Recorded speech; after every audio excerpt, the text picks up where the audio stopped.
Imagine waking up to the sound of hundreds of drones flying over your city. No internet, no electricity, just darkness and fear. Last night, millions of Ukrainians opened their eyes to destruction once again. And while the world scrolls past the headlines, for them, nothing has changed. Today, I'm going to tell you the real story of the Russia-Ukraine war in 2025. What started it, what's happening right now, and what the world might see next. The story begins in February 2022, when Russia launched a full-scale invasion of Ukraine. Russia claimed it was protecting Russian-speaking communities. Ukraine said this was an illegal attack meant to crush its independence. Within days, cities like Kyiv, Kharkiv, and Mariupol turned into battlegrounds. Families hid in subway tunnels. Sirens screamed all night. And Europe faced its largest war since World War II. But what began as a rapid invasion slowly turned into a long, brutal conflict. Russia advanced in the east. Ukraine fought back with Western support. Then Russia regrouped, launched new offensives, and seized more territory. Street by street, village by village, the war consumed everything in its path. Millions fled their homes. Entire towns were wiped off the map. This wasn't a war of a few big battles. It became a grinding, endless fight. By 2024 and 2025, the battlefield changed again. Russia began launching massive drone swarms, targeting Ukraine's energy grid. Ukraine responded with counter-drone systems, long-range strikes, and Western weapons. But the destruction continued. In early 2025, the city of Kostiantynivka fell after weeks of intense fighting. Battles erupted across Donetsk and Luhansk.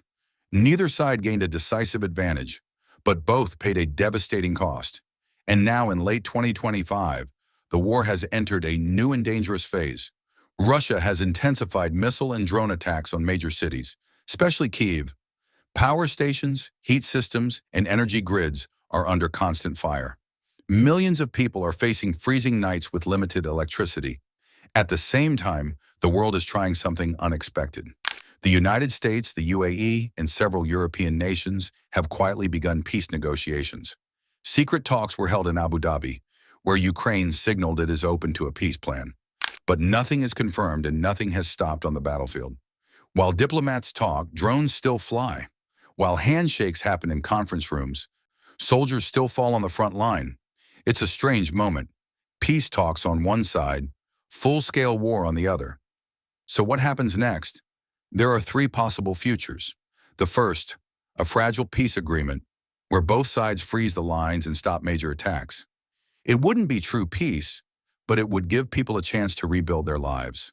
The second, a new Russian offensive if Western support for Ukraine weakens.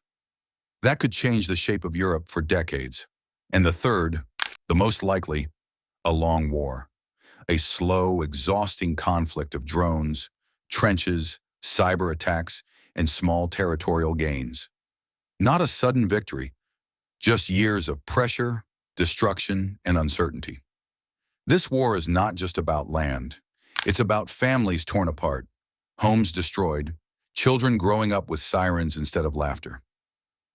And while leaders negotiate, ordinary people continue to suffer. If you want the world to understand what's really happening, share this story. Because wars don't end when bullets stop. They end when the truth is heard by enough people to make a difference. Now continuing the script, extending it to 8+ minutes. But behind all the headlines and political statements, there is another layer of this war. A layer the world rarely sees. It's the story of the silent front line. The volunteers driving ambulances through destroyed highways. The mothers waiting for their sons who may never return. The old men guarding empty villages that once held hundreds of families. And the children drawing pictures of tanks and drones because that is the world they now understand. In the west of Ukraine, far from the front, schools are still open, but the lessons are always interrupted. Not by teachers, but by air raid sirens. At any moment, students must run underground, wait in shelters, and hope the next explosion is far away. Meanwhile, in the east, thousands of Ukrainian soldiers are living in trenches carved into frozen soil. For them, time is measured not in hours, but in artillery shells. Every sunrise is a gift. Every quiet night is a miracle. On the Russian side, too, Thousands of young men who never imagined going to war have been pulled into the conflict. Some joined willingly. Many were forced. And now they stand in the same mud, the same cold, the same danger as their enemies, separated only by politics and borders they never controlled.